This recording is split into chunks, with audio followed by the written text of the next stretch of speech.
నమస్తే, నేను Maruthi Ram. One voice న్యూస్కు స్వాగతం.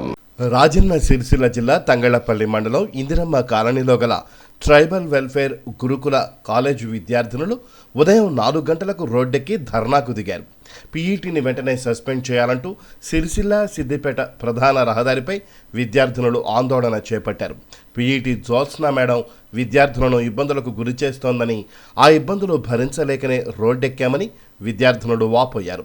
పీఈటీ మేడం బాత్రూంలోకి వచ్చి తమను బట్టలు లేకుండా వీడియోలు తీస్తూ బూతులు తిడుతోందని, ఎక్కడ పడితే అక్కడ కొట్టుకుంటూ తీసుకెళ్తోందని విద్యార్థినులు ఆవేదన వ్యక్తం చేశారు.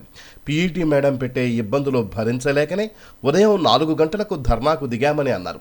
న్యాయం జరిగేంత వరకు తాము కదలమని రోడ్డుపై కూర్చొని పీఈటీ మేడం డౌన్ డౌన్ అంటూ నినాదాలు చేశారు. పీఈటీ మేడం కొట్టిన దెబ్బలను చూపిస్తూ బోరున విలపించారు. పీఈటీ జ్యోత్స్నను విధుల నుండి కళాశాల ప్రిన్సిపాల్ సస్పెండ్ చేశారు. ఈ విషయం తెలుసుకున్న విద్యార్థి సంఘాల నాయకులు కళాశాలలో నిరసన వ్యక్తం చేశారు. విద్యార్థి సంఘాల నాయకులు మాట్లాడుతూ పీఈటీ జ్యోత్స్నాపై వెంటనే క్రిమినల్ కేసులు పెట్టాలని డిమాండ్ చేశారు. ప్రిన్సిపాల్ను కూడా సస్పెండ్ చేస్తూ వారిపై కూడా కేసులు పెట్టాలని కోరారు. లేని ఎడల రానున్న రోజుల్లో భారీ ఎత్తున 1000 మంది విద్యార్థులతో కళాశాలను ముట్టడిస్తామని హెచ్చరించారు. సమాచారం అందుకున్న తంగళ్లపల్లి పోలీసులు వారిని అడ్డుకొని విద్యార్థులను సముదాయించారు. బాధ్యులపై చట్టపరమైన చర్యలు తీసుకుంటామని నచ్చచెప్పడంతో విద్యార్థినులు కాలేజీకి వెళ్లిపోయారు. నిరసన కార్యక్రమంలో ఏబీవీపీ నాయకులు, ఎస్ఎఫ్ఐ నాయకులు, బీఆర్ఎస్పీ నాయకులు, విద్యార్థినులు పాల్గొన్నారు.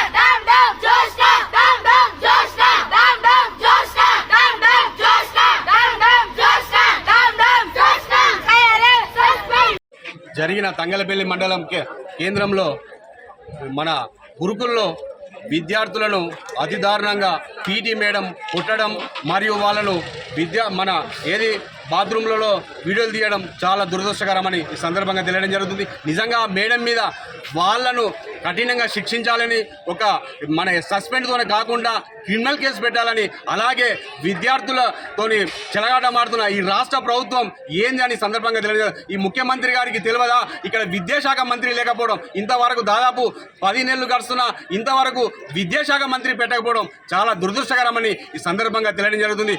మీకు ఇక్కడ గురుకులలో దాదాపు మీ రాష్ట్రం ప్రభుత్వం వచ్చిన తర్వాత గురుకులలో ఇన్ని సంఘటనలు జరిగినా ఇంతవరకు మీరు స్పందించకపోవడం చాలా సిగ్గుచేటని మేము భారత రాష్ట్ర సమితి విద్యార్థి నుంచి మేము డిమాండ్ చేస్తున్నాం. రానున్న రోజుల్లో ఇటువంటి సంఘటనలు జరిగితే భారత రాష్ట్ర సమితి విద్యార్థి విభాగం ఖచ్చితంగా విద్యార్థులకు అండగా ఉంటుందని తెలియజేస్తున్నాం. ఖచ్చితంగా ఇక్కడ జరిగిన సంఘటనలకు పూర్తిగా బాధ్యత వహిస్తున్న ప్రిన్సిపాల్ గారిని సస్పెండ్తో కాకుండా డిస్మిస్ చేసి వాళ్ళ మీద క్రిమినల్ కేసులు చేయాలని మేము భారత రాష్ట్ర సమితి విద్యార్థి విభాగం నుంచి డిమాండ్ చేస్తున్నాం. ఇక్కడ దాదాపు విద్యార్థులకు 500 మంది విద్యార్థులు ఉంటే 2 బాత్రూమ్లు ఉండడం చాలా దురదృష్టకరం, సిగ్గుసేటని ఇప్పటికైనా ఈ రాష్ట్ర ప్రభుత్వం ఖచ్చితంగా వీళ్ళ మీద మన గురుకుల మీద శ్రద్ధ వహించి రాజకీయాలకు కాకుండా విద్యార్థుల భవిష్యత్తు ఆడుకోవద్దని ఈ కాంగ్రెస్ ప్రభుత్వాన్ని మేము డిమాండ్ చేస్తున్నాం. విద్యార్థులకు అన్యాయం జరిగితే భారత రాష్ట్ర సమితి విద్యార్థి విభాగం అండగా ఉంటుందని ఈ సందర్భంగా తెలియడం జరుగుతుంది.